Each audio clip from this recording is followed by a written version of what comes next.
their newborn, you know, these little girls, little toddlers, and they would take them out into the desert, the burning sands of the desert, and bury them alive.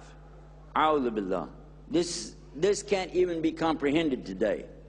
Nobody would accept something like that, but that was the practice they had, and it was common, it was known. You want to talk about women's rights? Women had nothing then, nothing at all. They had no right to vote because they didn't even have the right to speak. They didn't have the right to own property, so how could they have the right to spend anything? These ladies weren't hanging out at the mall, you know what I'm saying? They were treated worse than slaves, worse than animals. They had no respect.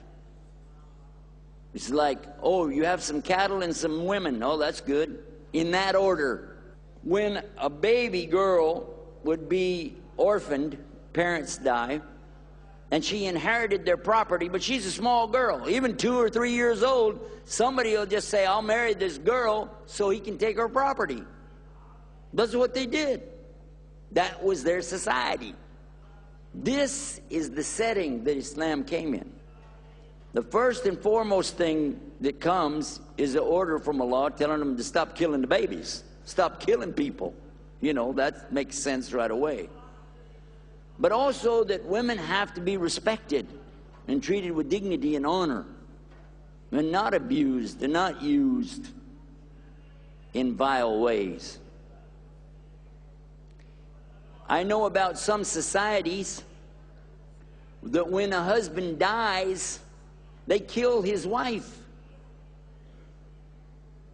And that was going on right around here in India until not too awful long ago. Man dies, burn him up, throw the trash in on him and get rid of it. Or whatever. I don't know what their custom, I don't know what's going through their mind. I don't want to know. But there's other societies that when a man dies, then his wife, the widow, is left on her own. Garbage. Nobody, even her own sons don't want to take care of her. In other societies, the woman is treated like a prostitute. They just, sorry to say this, they just use her. And some is considered such a shame or a disgust to have a woman around with no husband that they lock her up in a room somewhere with nothing in there but a little lamp. And that's it. And she can rot in there until she dies. So some of these societies that have these perverted notions and sicknesses of mind and heart, from them come some folks who look at Islam and consider Islam to be like them. So when they see something they don't understand, they automatically assume it's like what they're doing and want to condemn it. So as to take the focus of the light away from them and what they're doing and say, oh, look over there at something else. I describe these other societies not to pick on them, but to make the comparison so you can see what we're talking about.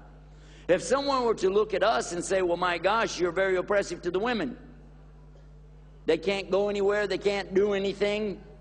They have to wear these real heavy clothes all over the place and can't talk to men, can't even shake hands. Man, you guys are barbaric. Barbaric. They called us that in was it Bangalore, I think it was. One lady said we were barbaric. The sheikh was answering the questions. I wanted to jump in. I like to say stuff, you know. I'm not saying it's the right way, but I want to jump in and say, lady, do you know what barbaric means? Huh? Barbarians. The barbarians were real crude people that ran around with no clothes on. You got the wrong group here. We're the ones with the clothes on. You're thinking about your group that wants to take them off. Okay, you want to talk about barbarian? When the only way a woman has any value whatsoever is when I can take her out here and show her on the street and say, look at that, look what I got here, huh? Look at this merchandise, boy. And that's the mentality of a lot of people where I come from in Texas, is just exactly that. I've heard it said, I've heard men say when people are looking at his wife and she's not covered anything, forget about aura, we're talking about unbelievable, walking down the street, gold and stuff hanging off of her, paint all over her face and everything, walking along, you know, and you're saying, people are looking at your wife, what do you think about that? He's real happy. He said, I wouldn't want a woman that somebody else wouldn't want. What kind of mentality is this? Suppose a woman has only one eye. Does that make her less of a woman? She's not as good as somebody else? Suppose she's fat, heavy. Does that mean she doesn't have a brain anymore? Suppose she's missing a leg. All of a sudden, that's not even a human anymore. Just throw her away. We're right back to the same mentality we were just talking about, aren't we? If she doesn't fit the specs of that perfect 10 that everybody's talking about on TV or in the movies, then throw her away and get another one. And so that's no different than the barbarians, is it? Islam is not about this at all. Allah subhanahu wa ta'ala continues in that same exact surah talking about something. And he says,